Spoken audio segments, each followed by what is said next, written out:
ফেব্রুয়ারির পরও ক্ষমতায় থাকার চেষ্টা করলে দেশ বিদেশে ডক্টর ইউনূসের সম্মান ক্ষুণ্ণ হবে জানিয়ে বিএনপি মহাসচিব মির্জা ফখরুল ইসলাম আলমগীর বলেছেন, গণতন্ত্রের স্বার্থে দ্রুত নির্বাচনের পথে হাঁটতে হবে, অন্যথায় দেশে আবারও ১/১১ মতো ঘটনা হতে পারে বলেও আশঙ্কা প্রকাশ করেন ফখরুল। বিকেলে সুপ্রিম কোর্ট আইনজীবী সমিতি আয়োজিত এক অনুষ্ঠানে এসব কথা বলেন তিনি। জানাচ্ছেন নূর হোসেন। জুলাই গণঅভ্যুত্থানে দেশের আইনজীবীদের অবদান স্মরণ করতে মার্চ ফর জাস্টিস শীর্ষকে আলোচনা সভার আয়োজন করেছে সুপ্রিম কোর্ট আইনজীবী সমিতি।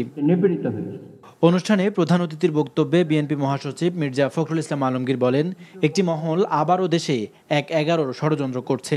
এসব ষড়যন্ত্র মোকাবেলায় সবাইকে সতর্ক থাকার আহ্বানও জানান তিনি। আমি আশঙ্কা করি যে আমরা যদি ঐক্যবদ্ধ না থাকি, আমরা যদি সতর্ক না থাকি, তাহলে যদি ১/১১ মতো ঘটনা ঘটা এখানে অস্বাভাবিক কিছু নয়।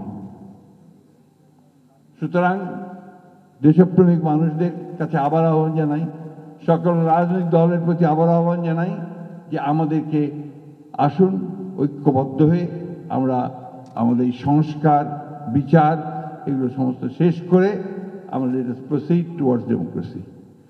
অভ্যুত্থানের নেতাদের দুর্নীতি চাঁদাবাজিতে জড়ানোর খবরে ক্ষোভ প্রকাশ করেন মির্জা ফখরুল। ফেব্রুয়ারির মধ্যে নির্বাচন না দিলে অধ্যাপক ইউনূসের সম্মান নিয়ে বিদায় নেওয়ার পথ খোলা থাকবে না বলেও হুঁশিয়ারি দেন বিএনপি মহাসচিব। আর দেরি করা অধ্যাপক ইউনূসের সরকারের জন্য সঠিক হবে না। ফেব্রুয়ারি শুড বি দ্য ডেডলাইন। এর পরে হলে আপনি যে সম্মান নিয়ে এসেছেন এবং সমগ্র বিশ্বে আপনার যে সম্মান, সেই সম্মান ক্ষুণ্ণ হওয়ার সম্ভাবনা থাকবে। এর আগে জাতীয় প্রেস ক্লাবে গণঅভ্যুত্থানের বর্ষপূর্তিতে জুলাই শহীদ পরিবারের সাথে মতবিনিময় ও সম্মাননা প্রদান অনুষ্ঠানে মির্জা ফখরুল বলেন, রাজনৈতিক দলগুলোর মধ্যে পারস্পরিক বোঝাপড়া না থাকলে গণতন্ত্রে উত্তরণের পথ কঠিন হবে।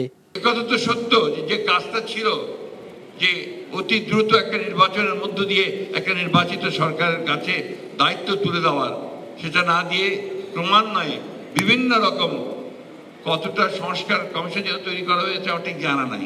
তারা দেশকে পুরো নতুন একটা আপনার ওই দেশ তৈরি করতে, এটাকে ম্যাজিক্যাল দেশ তৈরি করতে চান। Nur Hossain, NTV news, Dhaka. Bundle থাকলে প্রতি সেনমানিতে টাকা বাঁচবে। বিকাশ সেনমানি বান্ডেল কিনে জিতুন প্রতি লেনদেনে।